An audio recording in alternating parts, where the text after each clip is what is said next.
kamu bisa memenangkan permainan mustahil ini. Karena Yesus sudah memenangkannya bagimu. Jangan lupa jempolnya guys. Terus semakin banyak jempol, semakin like, semakin bagus. Ayo guys, tekan like-nya sekarang guys. Salam orang-orang terbahagia di dunia. FGB Men, be strong in the Lord. Be strong in the Lord, FGB Men. Hari ini Selasa 12 Mei 2020. Kita akan melihat keseruan Zoom meeting, outreach meeting RVP 5 FGB MFI Regional DKI 4. Ada teman-teman kita yang akan bersaksi, Bro Kevin I dan juga Effendi Pong yang akan bersaksi. Dan kita juga akan mendengarkan sharing yang akan disampaikan oleh Bro Duwianto Tantri. Jadi guys, simak video ini dari awal hingga pada akhirnya guys. Terima kasih. Sebelum kalian menonton video pada channel ini, jangan lupa di subscribe serta nyalakan tombol lonceng untuk mendapatkan informasi terbaru dari channel ini. Terima kasih. Semalam ya, biasa kalau tempatnya selamat pagi ya. Saya deg-degan nih teman-teman semuanya. Perkenalkan karena waktu, halo Han, jangan ketawa jadi gugup buahan. Ada 41 orang ya, jadi katanya kalau kita gugup kita mesti ngomong biar kita nggak gugup, oke? Nah, saya langsung aja. Jadi teman-teman, saya kesaksiannya adalah saya adalah 3 bersaudara. Saya kelahiran tahun 1980. Jadi saat ini berarti saya umur 40 tahun. Dan saya mau kesaksian bahwa wadah Full Gospel ini adalah wadah yang terbaik untuk pria. Ya, mungkin bisa saya sebut sebagai pria sejati. Apa itu pria sejati? Nanti saya akan jelaskan. Ya, jadi saya sebelum mengenal wadah pria sejati atau saya sebut Full Gospel ini, saya ini adalah orang yang suka melempar tanggung jawab. Ya, orang yang suka melempar tanggung jawab itu biasanya kayak suka mencari kambing hitam. Ya, pokoknya saya nggak pernah salah. Ya, kalau nggak ada kambing hitam, saya akan cari gajah hitam. Intinya saya nggak pernah salah. Yang salah orang lain. Ya, saya dari kecil sekolah Kristen, tapi saya nggak tahu Kristen itu apa. Ya, nah, aku juga orang yang selalu kabur dari tanggung jawab, selalu melempar tanggung jawab. Nggak mau tahu lah. Saya orangnya cuek, nggak mau tahu. Ya, jadi kalau orang saya nggak pernah salah, yang salah tuh orang lain. Ya, jadi kalau saya salah, saya orangnya begini. Kalian harus mengerti aku. Kalau kalian nggak ngerti, kalian nggak usah temen sama aku. Keras kepala, gitu lah. Ditambah lagi saya juga jatuh ke dalam dosa pria seperti dosa pornografi, video porno, ya, dan ya cewek-cewek yang nggak bener, gitulah ya. Itu kalau nggak salah masih remaja, ya. Dosa saya juga membuat saya menjadi tidak maksimal dalam hidup saya. Itu kalau nggak salah di antara umur 20-26 tahun gitu. Saya merasa saat itu saya Kristen, tapi saya nggak tahu Kristen itu apa gitu loh. Saya cuma Kristen KTP, ya. Saya nggak punya tujuan, hidup saya kosong, saya nggak tahu arah hidup saya harus kemana. Saya bingung, ya. Dan sampai paling parah saya punya masalah keuangan. Saya juga terlalu hidup hutang, yang dimana saya minusnya cukup parah untuk umur saya 20-an tahun. Di tahun 2006-2005 itu cukup parah. Saya nggak bisa cerita karena waktu. Ya, singkat cerita, saya ketemu sebuah gereja lokal, nama gerejanya Abalok. Ya, saya diajak ke komsel. Dari kecil sampai umur 26 saya nggak tahu apa itu komsel. Ya, dan saya juga nggak tahu apa kegunaan komsel. Rupanya komsel itu adalah komunitas di dalam Tuhan. Ya, di sana saya akan dimuridkan. Saya diarahkan untuk ikut champion gathering kelas seperti untuk dibaptis. Dan akhirnya saya mengambil keputusan saya untuk dibaptis di tahun 2007. Saat itu bulan Agustus, umur 27 tahun. Nah, disinilah titik balik saya. Ya kan ya. Akhirnya saya kenal pria sejati juga, 1, 2, 3 yes. Di sini pasti banyak pria sejati. Ya, saya bertumbuhlah di dalam pria sejati ini. Saya kenal, lalu saya kenal Full Gospel di tahun 2015. Wah, saya sangat exciting banget karena Full Gospel itu dan pria sejati itu sama. Jadi Full Gospel itu adalah sebenarnya pria-pria yang mau belajar seperti Pak Rudi yang tadi ngomong bengkel, mau dibenerin, tapi sesama komunitas. Ya, nah. Sekarang singkat cerita, saya mulailah menata diri saya mulai mengambil tanggung jawab, saya mulai nggak mau melempar tanggung jawab, ya kan ya. Dan Tuhan sangat baik. Sekarang saya dipulihkan dalam semua hal, saya dipulihkan dalam sisi ekonomi. Saat ini saya adalah seorang leader di salah satu perusahaan Dan puji Tuhan penghasilan saya sekarang sudah bisa 9 digit teman-teman ya. Itu per bulan ya teman-teman. Dan saya percaya juga untuk memimpin grup yang cukup besar, dan Tuhan tambahkan terus bisnis ini yang terus berkembang walaupun di dalam masa-masa pandemi ini. Tuhan begitu baik. Kenapa? Karena saya mulai mengambil tanggung jawab. Saya tidak lagi melempar tanggung jawab. Saya mulai saya apapun yang dipercayakan kepada saya akan ambil. Saya akan bertanggung jawab. Kalau memang saya sanggup, saya akan ambil. Kalau enggak, ya tidak. Tapi kebanyakan saya bisa. Kalau bisa, saya ambil. Saya saat ini juga dikaruniakan 2 anak. Saya punya keluarga, seorang istri yang sangat berkecukupan. Dan saya juga belajar untuk nggak hidup di dalam dosa lagi. Dan saya aktif saat ini di Full Gospel. Dan berkat di Full Gospel inilah saya selalu diingatkan, saya dikuatkan, dan saya dibimbing di sini, didoakan. Saya sangat berterima kasih untuk para pemimpin di sini, ya, untuk para pemimpin di sini yang mau terus mengambil tanggung jawab juga, ya. Jadi itu singkat kesaksian saya. Teman-teman kalau mau lebih jelas boleh datang ke chapter kami. Sekian dan terima kasih Pak Fabian. Thank you. Istri 1, anak saya 2 ya. Jadi yang besar itu usia 10 tahun, yang kecil itu 7 tahun. Saya bekerja di Metodis Immanuel Bandengan, dan ada beberapa di sini juga adalah jemaat Metodis ya, saya lihat ya. Oke, saya bergerak di bidang jasa keuangan teman-teman ya, di salah satu agensi di Jakarta. Jadi teman-teman yang saya mau sharingkan adalah memang hari ini kalau kita lihat ya di masa-masa kayak gini, semua orang lagi di rumah aja gitu ya, karena ada COVID gitu ya teman-teman ya. Jadi kalau saya review singkat di kondisi kita saat ini, saya melihat bahwa hari ini cases baru COVID itu masih cukup tinggi ya.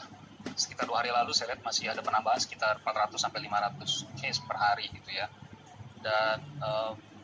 Dan hal ini menyerang, tidak ada yang kebal dari COVID ini ya. Mau tua, mau muda gitu saya lihat ya. Ya mungkin berkecukupan atau enggak, orang kaya, miskin, pria, wanita, status sosial apapun, nggak ada yang kebal gitu ya dari COVID. Dan hari ini kita disadarkan Tuhan. Saya juga merasa bahwa dengan adanya kondisi seperti ini, melihat bahwa kehidupan kita itu begitu rentan gitu, begitu lemahnya tanpa Tuhan seperti itu. Dan hari ini saya mau sharingkan ada sebuah ayat yang saya renungkan dan bisa menjadi penguatan buat kita semua yang diambil dari Yeremia 29 dan ayat 11, teman-teman saya bacakan ya. Yeremia 29 ayat 11, Bapakku ini mengetahui rancangan-rancangan apa yang ada padaku mengenai kamu, demikianlah firman Tuhan, yaitu rancangan damai sejahtera dan bukan rancangan kecelakaan, untuk memberikan kepadamu hari depan yang penuh harapan. Teman-teman, sekitar hari Jumat lalu, saya melihat anak saya lagi kotak-katik sesuatu teman-teman ya. Jadi waktu itu anak saya yang kedua ini dia baru ulang tahun, dan saya membelikan dia sebuah hadiah, yaitu mainan Lego teman-teman. Di Legonya ini ada 4, jadi ada 4 box ya, ada 4 box Lego Spider-Man, karena dia demen banget sama Spider-Man.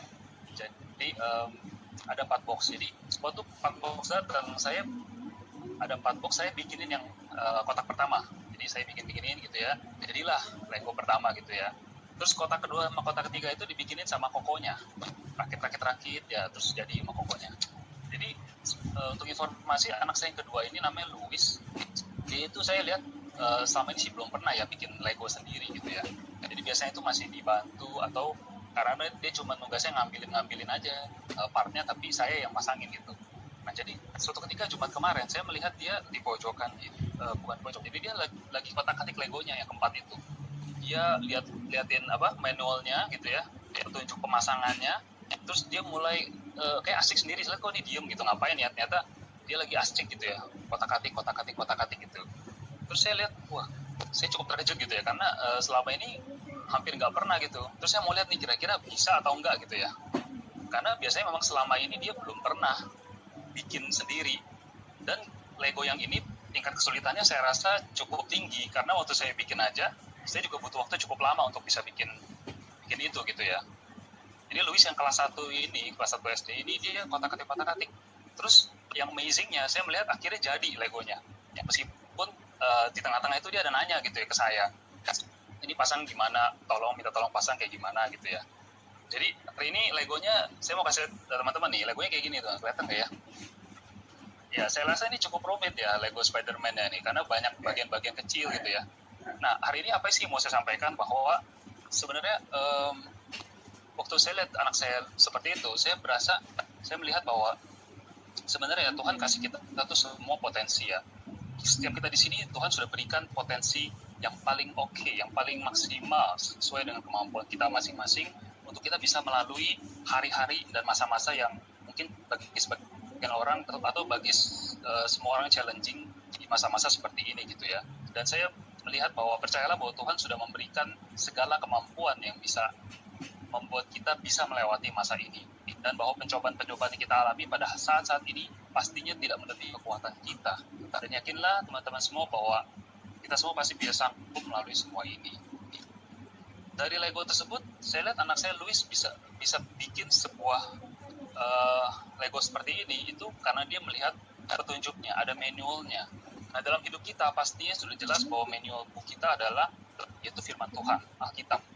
Dimana kalau kita benar-benar renungkan, kalau kita benar-benar baca firman Tuhan, pelajari baik-baik, itulah petunjuk, itulah perkataan Tuhan, itulah bimbingan Tuhan dalam hidup kita yang bisa memimpin kita melalui hari-hari ini, teman-teman. Jadi tetaplah bertekun. Seperti anak saya Louis, saya melihat bahwa dia persisten banget gitu ya, bertekun. Bahkan kalau saya menawarkan bantuan, dia nggak mau dibantu, jadi dia mau bikin sendiri gitu ya. Jadi itu ya sharing singkat dari saya, teman-teman ya. Tetap bertekun, berdoa, dan jangan lupa bahwa kita punya Tuhan yang luar biasa, Bapa di surga yang akan selalu menolong kita, mendengarkan doa kita. Sekian dari saya, terima kasih. Terima kasih, walaupun lewat WA, tapi ternyata pria ini pria setia dengan satu wanita, ya kan? Dengan satu putri yang sudah berumur 21 tahun, bahkan dengan 2 putra ya. Nah, akan share nih malam ini bagaimana seorang kehidupan seorang Pak Yanto, lebih suka dipanggil Pak Yanto, walaupun nama lengkapnya Bapak Dwi ya, Bapak Dwi Yanto Tantri ya kan. Lahir di sebuah kota kecil di provinsi Nusa Tenggara Timur ya, itu Keva Menamu ya, tapi beliau meraih kesuksesan besar di kota Jakarta yang besar ya, kota besar ya kan, meraih kesuksesan besar. Bahkan di tahun 2000 ya, 20 tahun yang lalu tepatnya, ia terpanggil nih untuk meninggalkan semua kesuksesan yang ia raih di Jakarta, merelap di Jakarta untuk kembali membangun Nusa Tenggara Timur, khususnya di kota kelahirannya ya. Nah, dengan keahlian dan keterampilannya yang Tuhan percayakan kepadanya, tidak heran ya Pak Yanto diberkati sebagai seorang pengusaha sukses ya, menjadi salah satu orang terkaya di kotanya, Keva Menamu ya kan. Nah, ia juga aktif ya. Dia juga aktif di Persekutuan Doa Karismatik yang ia sendiri bentuk 18 tahun yang lalu, dan hari ini akan sudah mencapai 200-300 orang setiap pertemuan setiap Sabtu. Bahkan rumahnya yang megah dan besar, saya lihat rumahnya waktu itu ya, ternyata mewah sekali. Asumkan dia rela mempersembahkan semua untuk Tuhan, melayani anak-anak muda Nusa Tenggara Timur, khususnya di Keva Menamu ya, lewat Persekutuan Karismatik Katolik ini. Yang terbaik adalah Pak Yanto bersedia membapai anak-anak muda itu. Hari ini banyak tercipta anak-anak muda yang radikal dalam Kristus Tuhan. Nah, ia juga seorang VRP ya, FGB Man, FMI Nusa Tenggara Timur. Karena kecintaannya terhadap tanah kelahirannya, ia bukan hanya membangun kotanya, kota kelahirannya, tapi ia juga turut bersumbangsi besar terhadap Kabupaten TTU Timur Utara, ya kan? Bahkan sampai ia menjadi politisi Katolik, mungkin satu-satunya yang menjadi murid kesayangannya Presiden Republik RI keempat, Guru Besar Bangsa Gus Dur, kan? Dan hebatnya lagi, ia terpilih menjadi politisi Katolik 2 kali sebagai anggota DPRD 2 periode Kabupaten TTU, kan? Dari fraksi sekali lagi, dari fraksi Partai Kebangkitan Bangsa PKB, luar biasa. Nah, tanpa panjang lebar lagi, kita sambut dengan tepuk tangan dalam hati kita yang luar biasa buat Tuhan. Kita sambut Bapak Insinyur Dwi Yanto Tantri. Oke,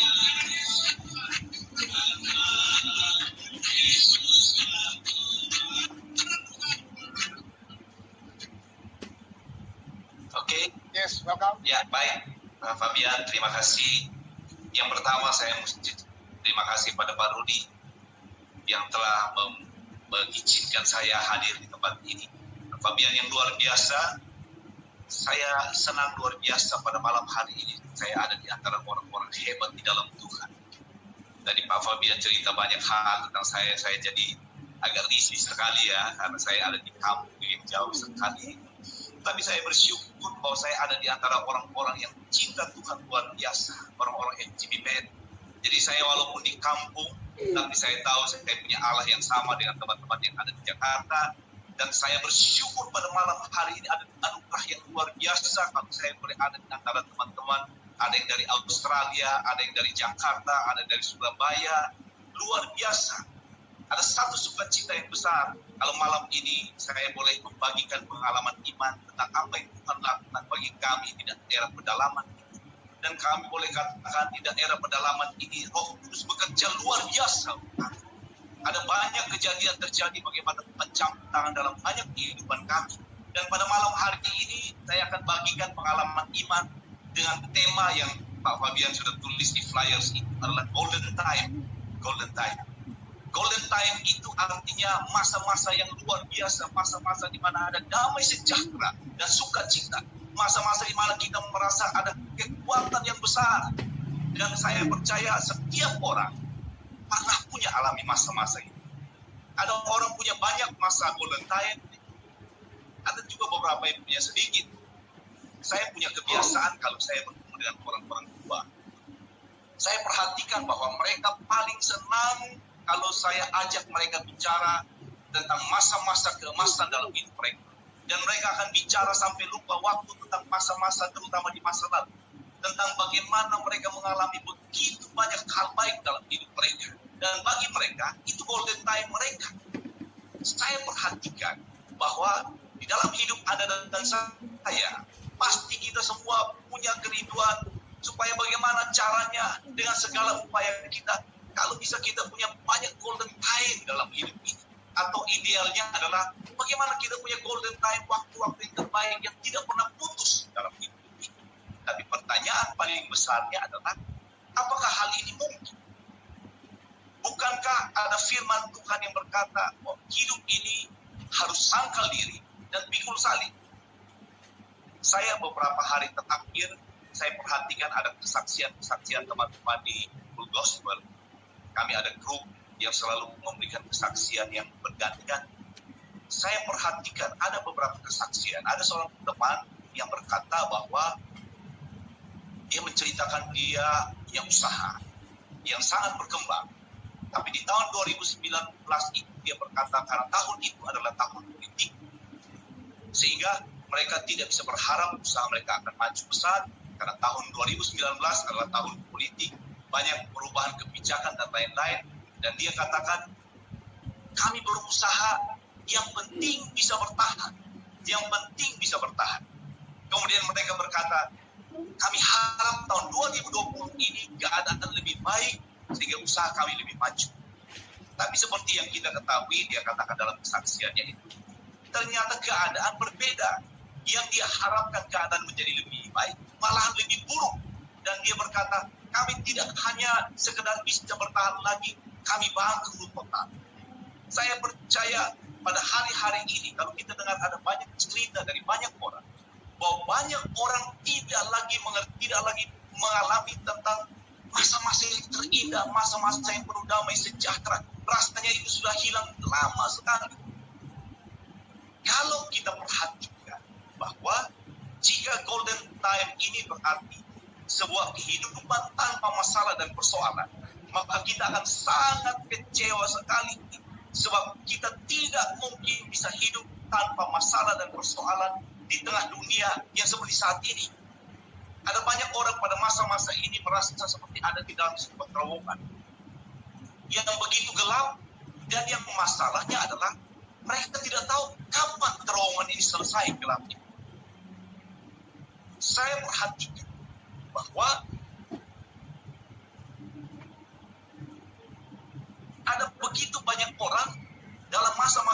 ini.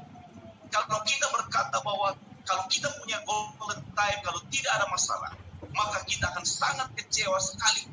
Tetapi sebenarnya Tuhan berkata di dalam firman-Nya bahwa kita bisa punya golden time yang tidak pernah putus. Jika kita punya sesuatu di dalam hidup Anda dan saya. Saya baca dalam kisah tentang Elisa. Diceritakan di dalam kitab 2 Raja-Raja. Dikatakan bagaimana Elisa dan bujangnya sedang ada di sebuah kota yang bernama Dotan. Kemudian Raja Aram memerintahkan pasukannya untuk mengepung kota Dotan. Karena setiap kali Raja Aram ini perang dengan Raja Israel, orang Israel selalu menang. Karena Elisa selalu memberikan informasi kepada Raja Israel di mana Raja Aram akan maju dan menyerang mereka. Sehingga Raja Aram bertanya kepada orang-orangnya, mengapa kita selalu kalah? Mereka berkata, sebab di Israel ada seorang nabi yang selalu memberi informasi kepada orang Israel di mana kita akan menyerang. Kemudian Raja Aram berkata, maju dan tangkap Elisa hidup atau mati. Kemudian diutuslah ada satu pasukan yang besar oleh Raja Aram untuk pergi dan menangkap Elisa. Karena mereka tiba di Dotan sudah malam, maka mereka berkemah sekeliling kota itu. Pasukan yang besar sekali. Kemudian pada waktu pagi hari, pembantu Elisa bangun duluan. Kemudian dia perhatikan ada begitu banyak pasukan di sekeliling kota itu. Dia bangunkan Elisa dan dia berkata, kita dalam bahaya yang besar sekali sebab ada satu pasukan yang besar sedang mengepung kita. Kemudian Elisa bangun dan yang luar biasa dalam cerita itu adalah Elisa berkata kepada bujangnya, jangan takut sebab yang menyertai kita lebih besar daripada yang menyertai mereka. Bujangnya melihat ke arah pasukan Aram, dia menghitung ada ribuan tentara ada di sana. Kemudian dia melihat ke arah dirinya dan Elisa dan dia berkata, kita hanya 2 orang. Bagaimana mungkin kita berdua bisa hadapi pasukan yang begitu besar? Maka ini resep yang paling sempurna untuk bunuh diri. Tapi yang luar biasa, dan ini poinnya, ini yang membuat Elisa selalu punya golden time di dalam hidupnya, adalah pada waktu dia berkata, Tuhan, bukakan mata pembantu saya supaya dia bisa melihat apa yang saya lihat. Maka kemudian Allah membuka mata pembantu daripada Elisa dan tiba-tiba dia melihat ada ribuan tentara pasukan Allah dengan kereta berapi di sekeliling bukit di antara mereka, dan pembantu itu berkata, ternyata lebih banyak yang menyertai kita. Poin ini bagi saya pribadi, saya diberkati luar biasa. Apa yang membedakan? Elisa mampu melihat tantangan yang dia hadapi tidak dengan mata dunia, tapi dia punya mata iman yang mampu melihat apa yang Tuhan siapkan buat dia sebagai jalan keluar, dan dia berdoa dan pembantunya bisa melihat seperti apa yang Elisa lihat. Bagi saya, apa cerita tentang Elisa ini menunjukkan bahwa sebenarnya firman Tuhan itu sudah berkata bahwa kalau Anda dan saya punya cara pandang dan melihat seperti yang Elisa lihat, maka sebenarnya hidup ini selalu akan punya golden time. Sebab ini Tuhan janjikan dalam firman. Saya bacakan firman ini yang bagi saya sangat memberkati saya, dan saya hafal luar biasa ayat tentang bahwa Tuhan berjanji Anda dan saya bisa selalu punya waktu-waktu terbaik, waktu damai sejahtera, waktu yang penuh sukacita dalam segala musim kehidupan kita. Saya bacakan Yesaya bab 48 ayat yang ke-18. Yesaya bab 48 ayat yang ke-18. Saya bacakan, sekiranya engkau memperhatikan perintah-perintah, maka damai sejahteramu akan seperti sungai yang tidak pernah kering, dan kebahagiaan akan terus berlimpah seperti gelombang laut yang tidak pernah berhenti. Firman Tuhan berkata, sekiranya engkau memperhatikan perintah-perintahku, maka damai sejahteramu akan seperti sungai yang tidak pernah kering, dan kebahagiaanmu akan terus berlimpah seperti gelombang laut yang tidak pernah berhenti. Ini firman bagi saya yang luar biasa. Tuhan berkata, engkau bisa punya damai sejahtera dan sukacita yang tidak pernah putus dalam segala musim hidup. Saya belajar satu hal kalau saya baca firman. Saya punya kebiasaan, saya selalu katakan, Tuhan, jika engkau berbicara, maka saya percaya yang engkau bicarakan, engkau pasti tahu kami mampu untuk mendapatkan. Jadi karena itu firman ini berkata, engkau bisa punya kebahagiaan dan damai sejahtera yang tidak pernah berhenti seumur hidup. Dan yang luar biasa, firman ini tidak menunjukkan bahwa damai sejahtera dan sukacita itu ada hubungan dengan kekayaan, ada hubungan dengan omset usaha kita, ada hubungan dengan jabatan kita, ada hubungan dengan kekuasaan kita, atau bahkan popularitas kita. Tetapi dia hanya berkata, sekiranya engkau memperhatikan perintah-perintahku. Jadi artinya, hanya dengan memperhatikan firman Tuhan. Luar biasa. Bagi saya, ini keadilan Tuhan yang luar biasa. Jika mendapatkan damai sejahtera dan sukacita ini syaratnya orang harus punya segala macam hal duniawi, maka akan banyak orang tidak akan mendapatkan damai sejahtera dan sukacita ini. Tapi firman Tuhan ini berkata, hanya kalau engkau memperhatikan perintah-perintah. Saya mencoba merenung, bagaimana hubungannya antara memperhatikan perintah-perintah Tuhan dengan damai sejahtera dan sukacita yang tidak pernah berhenti. Saya baca di dalam Roma bab 10 ayat ke-17. Dikatakan begini, jadi iman timbul dari pendengaran, dan pendengaran oleh firman Kristus. Jadi, iman timbul dari pendengaran, dan pendengaran oleh firman Kristus. Pada waktu Anda dan saya mendengarkan firman Tuhan, merenungkan firman Tuhan, maka iman di dalam hati kita, kemudian dia mulai bertumbuh. Dan pada waktu iman ini menjadi besar dan kuat, maka Tuhan akan memberikan kepada kita hikmat yang tepat. Jika sesuatu hal yang tidak baik terjadi dalam hidup kita, apa yang kita harus lakukan sebagai langkah dalam menghadapi? Ini akan membuat semuanya berbeda. Sebab saya punya sebuah ilustrasi kecil, saya juga katakan pada banyak teman ini. Jika anggap saja kita punya rumah dan ada pintu depan, kemudian masalah dan pencobaan datang dan mengetuk pintu ingin masuk ke dalam rumah kita.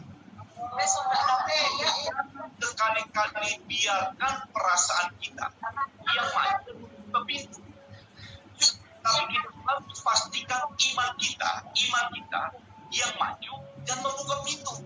Sebab jika perasaan kita yang maju dan membuka pintu menghadapi masalah, itu hasilnya akan berbeda dengan jika iman kita yang maju dan membuka pintu. Seringkali kita tidak perhatikan itu. Sehingga jika ada masalah dan tantangan, kita menjadi hilang damai sejahtera, kita menjadi sulit kekuatan. Padahal firman Tuhan berkata, jika kamu tawar hati dalam masa kesesakan, kecilah kekuatan. Dan Tuhan berkata, yang hatinya teguh, engkau jagai dengan damai sejahtera. Firman Tuhan ini dia katakan, yang Tuhan jaga hanya orang-orang yang hatinya teguh. Saya belajar, ada orang suka berdoa, Tuhan jaga hati. Tapi firman ini berkata, yang harus menjaga hati itu kita, bukan Tuhan. Karena itu dalam Amsal dikatakan, jagalah hatimu dengan segala kewaspadaan, sebab hidupmu tergantung daripada apa yang ada di dalam hati. Saya tadi katakan, jika ada masalah dan tantangan datang dan mengetuk pintu dan dia ingin masuk, saya harus pastikan iman saya yang maju dan menghadapi. Saya bagikan sebuah pengalaman sederhana saya. Beberapa waktu yang lalu kami punya armada angkutan yang membuat semen dari Kupang ke Keva. Jarak perjalanan kira-kira sekitar 200 km sehingga semua kendaraan kami harus bermalam di jalan. Hari itu sekitar jam 7 malam, saya dengan istri saya sedang makan malam. Kemudian tiba-tiba telepon saya bunyi. Kemudian saya perhatikan nama yang muncul di layar telepon saya adalah salah satu sopir saya yang sedang dalam perjalanan dari Kupang ke Keva. Saya pada waktu lihat nomor dia muncul, saya call balik dia. Pada waktu dia terima telepon saya cuma mendengar ada orang berteriak dan sopir saya berteriak bahwa mobil kami terbakar. Mobil kami terbakar. Dia penuh dengan semen di atasnya dan mobil kami dikatakan ada orang begitu banyak dan berkata mobil kami terbakar. Saya tidak bisa berkata apa-apa karena tempat kejadian itu jauh dari Eva, dari kota kami. Saya tutup telepon saat itu dan saya bilang pada istri saya, berhenti makan dan kita berdoa saat itu. Kita harus berdoa saat itu. Kemudian kami dua berdoa sekitar 1 menit. Kami katakan, Tuhan, kami percaya sesuatu apapun yang terjadi atas hidup kami. Kami percaya Tuhan tidak akan izinkan itu terjadi kalau itu tidak membawa kebaikan bagi kami.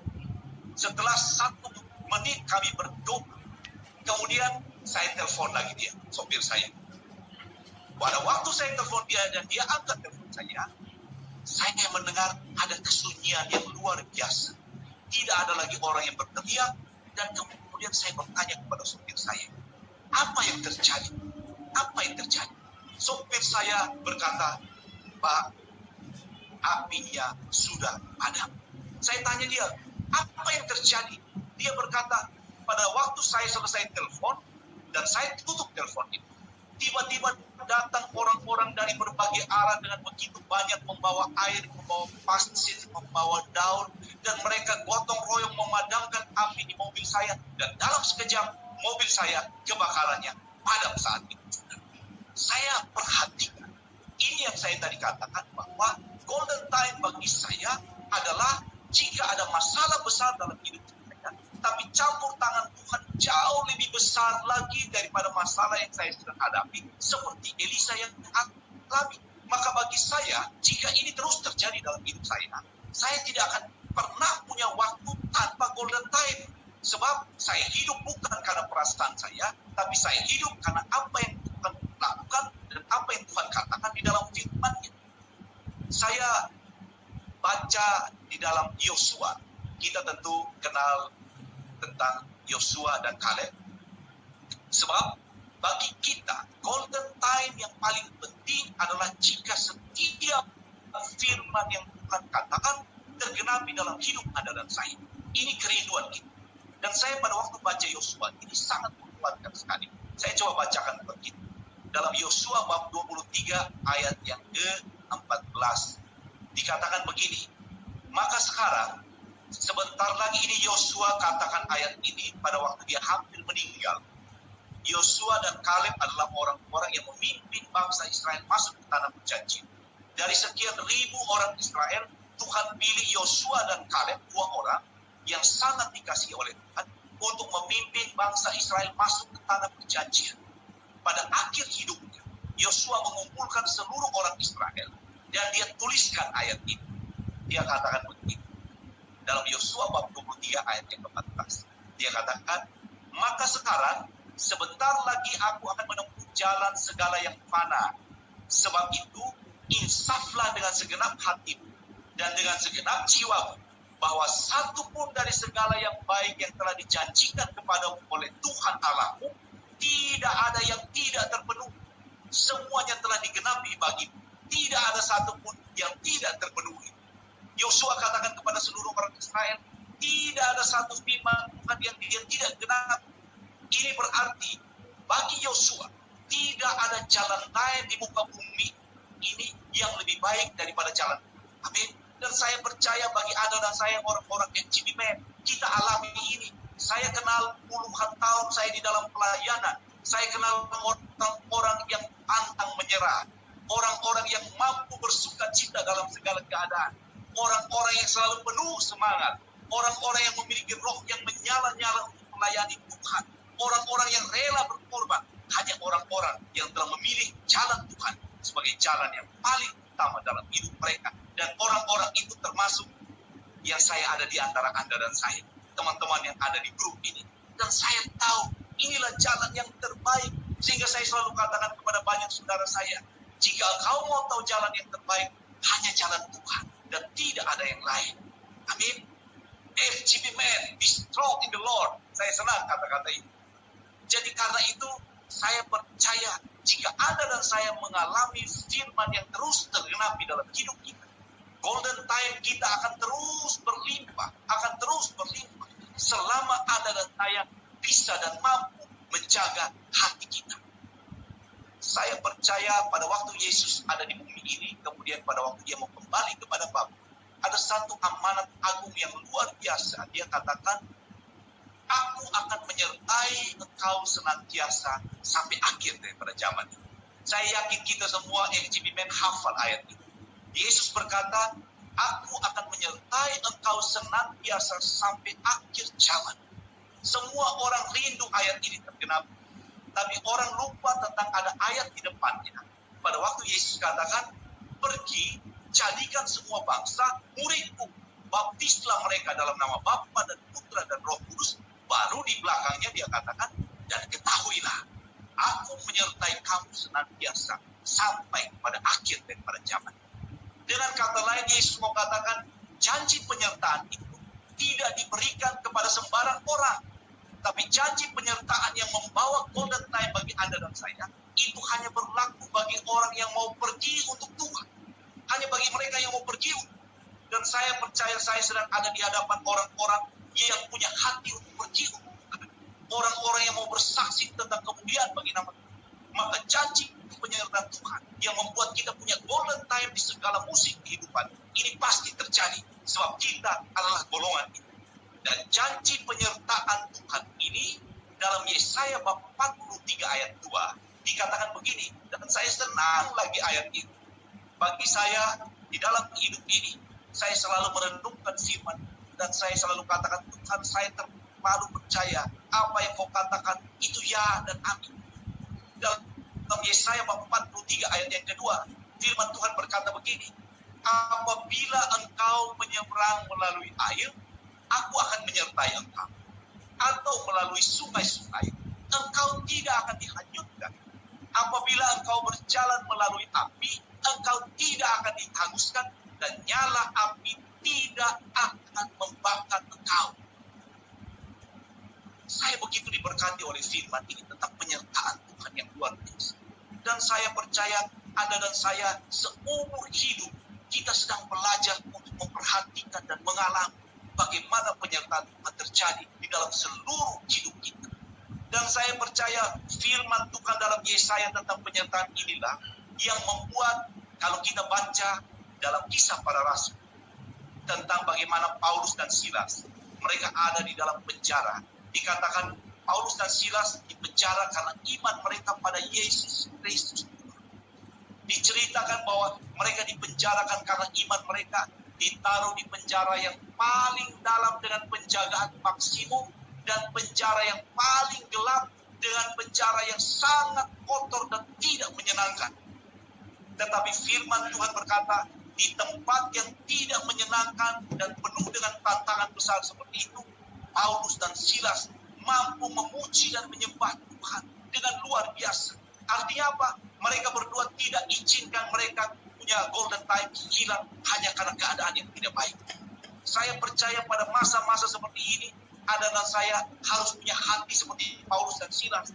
Apapun yang terjadi dengan COVID-19 yang sedang terjadi, apapun yang terjadi dengan usaha kita, itu tidak boleh sampai menjamah roh dan jiwa kita. Sebab roh dan jiwa kita terlalu berpaut pada kekuatan dalam nama Yesus. Karena itu, seperti Paulus dan Silas, mereka bisa memuji dan mempermuliakan Tuhan di tengah masa kesulitan mereka. Karena mereka tidak mau kehilangan golden time dalam hidup mereka. Dan saya percaya, Anda dan saya punya iman yang sama. Karena itu, pada masa-masa seperti ini, bukan masa di mana kita duduk dan menghitung tiap hari berapa jumlah COVID-19 positif yang terus bertambah. Kita nonton, ada banyak orang pada masa ini main game atau nonton drama Korea dan lain-lain. Tapi masa ini adalah masa di mana kita harus mengambil kembali Alkitab kita. Dan kita cari tahu Tuhan mau apa dengan hidup kita. Saya punya sebuah ilustrasi yang baik tentang bagaimana ulat menjadi kupu-kupu. Ada satu masa di mana ulat itu berubah menjadi kepompong sebelum dia menjadi kupu. Pada waktu ulat itu menjadi kepompong, saya baca di internet ada 14 hari di mana ulat itu berdiam diri di dalam kepompong, tidak berbuat ruangan yang begitu gelap, tertutup dan tidak menyenangkan. Dari luar kelihatan sesuatu tidak terjadi apapun. Tetapi di dalamnya sesungguhnya sesuatu yang besar sedang terjadi. Apa itu? Kepompong itu sedang menumpukan sayap. Dan setelah 14 hari, ulat itu keluar, tidak lagi sebagai ulat, tapi dia sudah menjadi kupu-kupu yang luar biasa, yang mampu terbang tinggi. Pada masa-masa seperti ini, pada masa-masa di mana kita hanya bisa di rumah saja, inilah masa di mana kita menumbuhkan sayap iman itu. Sebab jika masa ini lewat, kita semua, termasuk Pak Fabian, termasuk Pak Rudi, termasuk kita semua, kita akan terbang tinggi. Sebab Tuhan berkata, engkau punya golden time yang tidak terpengaruh oleh situasi apapun.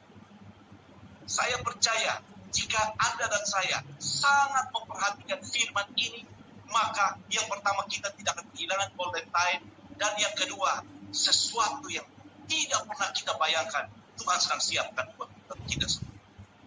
Sebagai penutup daripada renungan ini, saya punya ilustrasi kecil tentang penjaga sekolah. Ada seorang penjaga sekolah, buta huruf, kerja di sekolah itu sudah 20 tahun. Dan dia begitu setia dengan profesinya. Tapi buta huruf penjaga sekolah itu. Tiba-tiba di sekolah itu ada pergantian kepala sekolah. Kepala sekolah yang baru datang, dia berkata, karena saya kepala sekolah, saya bikin aturan yang baru. Semua yang bekerja di sekolah ini harus bisa baca dan tulis. Maka akhirnya dengan berat hati, mereka harus memecat penjaga sekolah ini. Singkat cerita, waktu penjaga sekolah ini pulang, di sepanjang jalan dia sangat sedih sekali dan dia berkata, bagaimana saya menceritakan pada istri saya bahwa saya sudah dipecat dari sekolah hanya karena saya buta huruf. Kemudian di dalam perjalanan dia perhatikan bahwa itu jalanan tidak ada warung yang dibuka di jalanan. Kemudian dia tiba-tiba punya ide dan berkata, saya akan buka warung di tempat ini. Akhirnya warungnya menjadi begitu berkembang sehingga penjaga sekolah ini tidak hanya punya satu warung, kemudian berkembang menjadi 2 warung, kemudian menjadi 3 warung dan 4 warung. Akhirnya dia punya uang dan dia pergilah ke bank untuk membuka rekening. Pada waktu petugas bank memberikan dia slip yang harus diisi supaya dia bisa membuka rekening, dia berkata, maaf, saya buta huruf. Kemudian ibu orang bank itu berkata, Bapak ini luar biasa. Bapak buta huruf saja bisa punya 5 warung. Apalagi kalau Bapak bisa baca dan tulis. Maka sambil tersenyum, penjaga sekolah ini berkata, Ibu, jika saya bisa baca dan tulis, saya tetap sebagai penjaga sekolah. Dan saya tidak pernah punya 5 warung dalam hidup ini. Apa yang saya mau katakan dalam cerita ini adalah golden time bagi penjaga sekolah ini. Dia dapatkan pada waktu dia dipecat dari jabatannya sebagai penjaga sekolah. Saya sangat percaya hari-hari ini adalah saat di mana kita harus sungguh-sungguh percaya. Tadi dalam salah satu kesaksian dikatakan, Tuhan tahu rancangan yang terbaik bagi Anda dan saya. Saya punya kebiasaan kalau saya baca firman itu yang dia katakan bahwa aku ini mengetahui rancangan apa yang ada pada mengenai engkau, yaitu rancangan damai sejahtera dan bukan rancangan kecelakaan, untuk memberikan pada engkau hari depan yang penuh harapan. Saya selalu berkata, Tuhan, saya imani ini terjadi dalam hidup saya. Saya imani apa yang kau katakan itu ya dan amin. Bagaimana caranya? Saya tidak tahu. Tapi yang saya tahu, kalau Tuhan sudah mengatakannya, Tuhan pasti akan bergerak. Saya percaya hari-hari ini kita butuh kekuatan iman yang lebih besar lagi. Seringkali dalam menghadapi badai, bukan badainya yang terlalu besar, tapi perahu kehidupan kita yang tidak tahan menghadapi badai. Jangan sibuk tentang badai itu, sibuklah tentang perahu kehidupan dan iman kita. Berkuat dia, maka badai sebesar apapun tidak mampu menggoyahkan kita. Dan kita tidak kehilangan golden time, damai sejahtera di dalam hidup ini. Hari ini saya berumur 52 tahun. Tadi Pak Fabian berkata, saya senior di Untar. Saya berumur 52 tahun. Tapi setiap hari saya berusaha tidak kehilangan golden time. Teman-teman saya berkata, kita tidak akan pernah menemukan Pak Yanto dalam satu hari dengan muka yang kusut, kehilangan damai sejahtera di kita.